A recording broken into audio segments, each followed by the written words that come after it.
Hello guys, this is actually my first YouTube video in which we'll create this graph of the Premier League XG standings for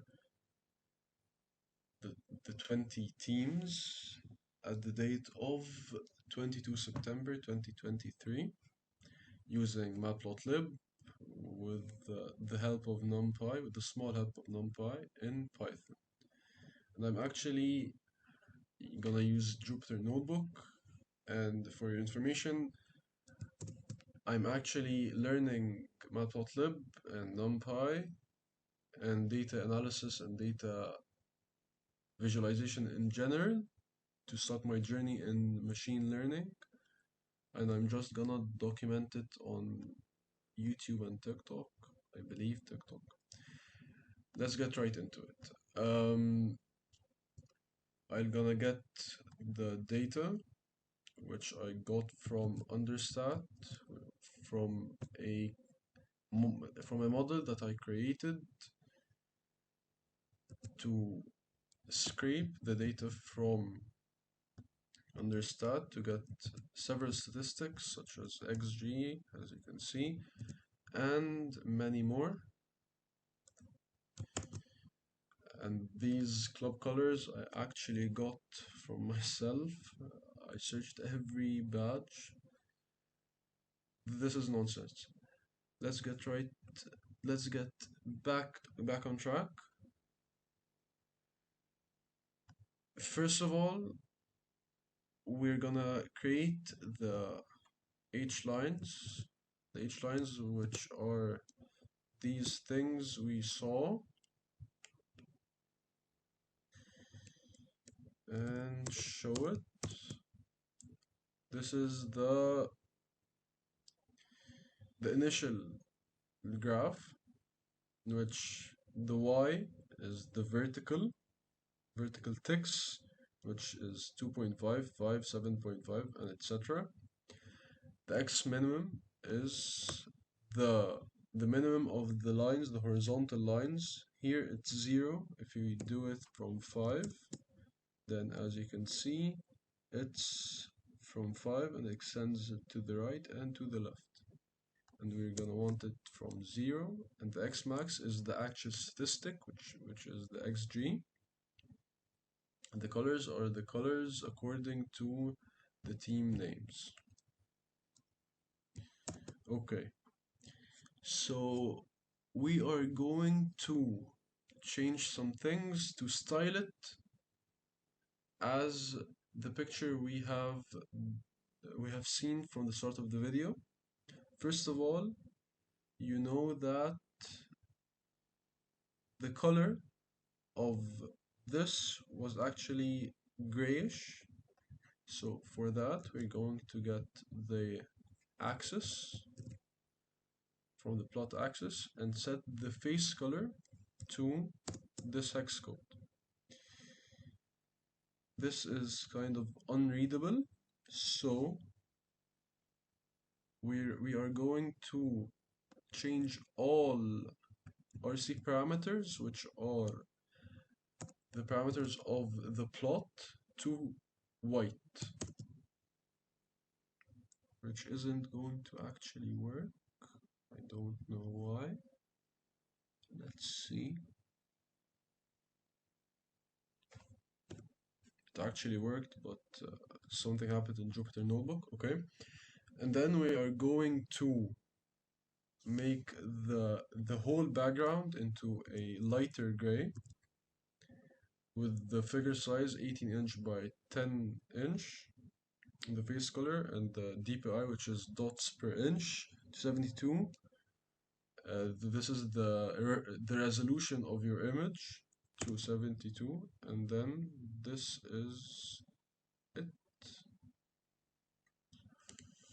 And then we are going to get these plots, these circles, by doing another plot, which is actually going to be the scatter plot, and it will be XG as the x-axis, and an NP range.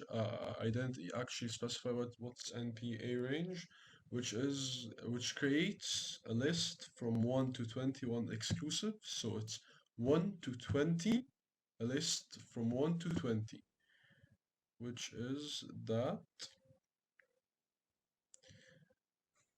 I believe this will, yes, this will create the solid circles.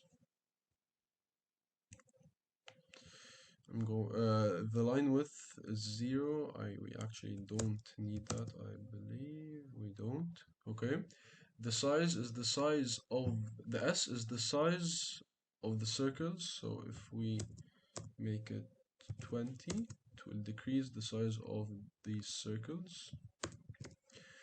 And the C is the color, and alpha is also, we don't need that, is the transparency of the plots. The Z order is the order of the plots according to layers. If you ever did graphic design or you do notes on your on like a notes application, you can have layers of things, and the Z order is the layers above each other in the Z axis. So for example, if we do it at 0, then the lines will be over it, but we have to actually make the lines like a solid color, not the same color. Look, the Z axis of the H lines is higher than the scatter, so they overlap. Let's return it as this and do it as 2 to return it, yes. And then I actually deleted the set color, the set face color of the axe, or I didn't mention it, I don't really remember, but these two lines just change the background of this plot, not the whole plot, not the whole image, but the graph itself. Okay, this isn't working because what? Yes, the figure is before this. Yes, okay. This is actually quite nice, but we have to add the labels and the y ticks, which are these, and the x ticks to be more not even, but every single digit, every single whole number. So we change this by the y ticks by the same exact line of code, which is np.arange, which I explained it earlier, and the team names, which will replace these numbers, and the font size, of course. This is the result. If we didn't do the team names, this will happen. It will be from 1 to 20. If we did the team names, but not the A range, this will actually happen. It's an error.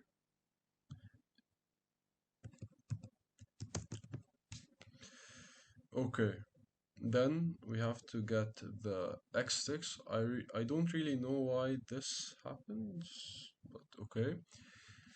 The x ticks, which are, we want it from 0 to 15 or 14. So by that, a range from 0 to 15, and with the slightly lower font size.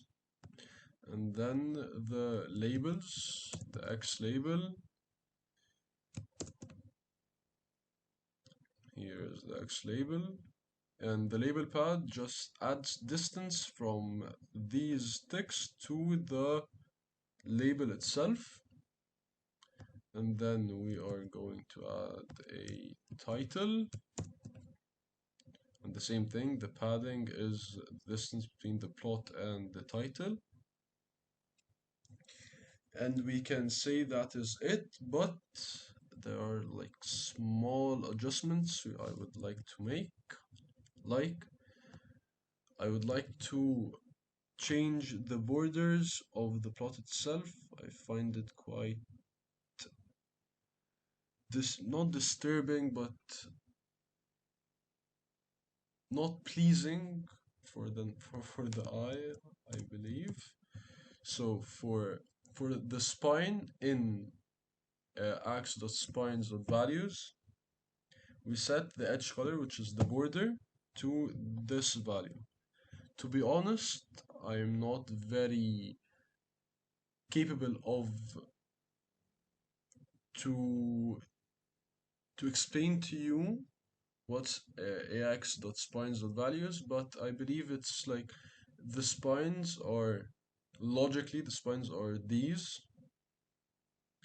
and the values is a function that returns a list, and this list we can iterate over it using the for variable in spine. So spine is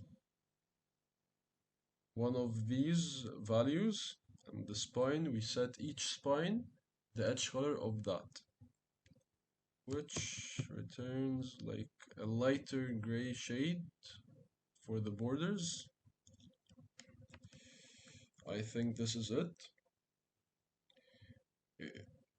If you like the video, leave a like, subscribe, and comment down below with any other data visualization or tutorials or any videos in general about coding or football statistics to upload.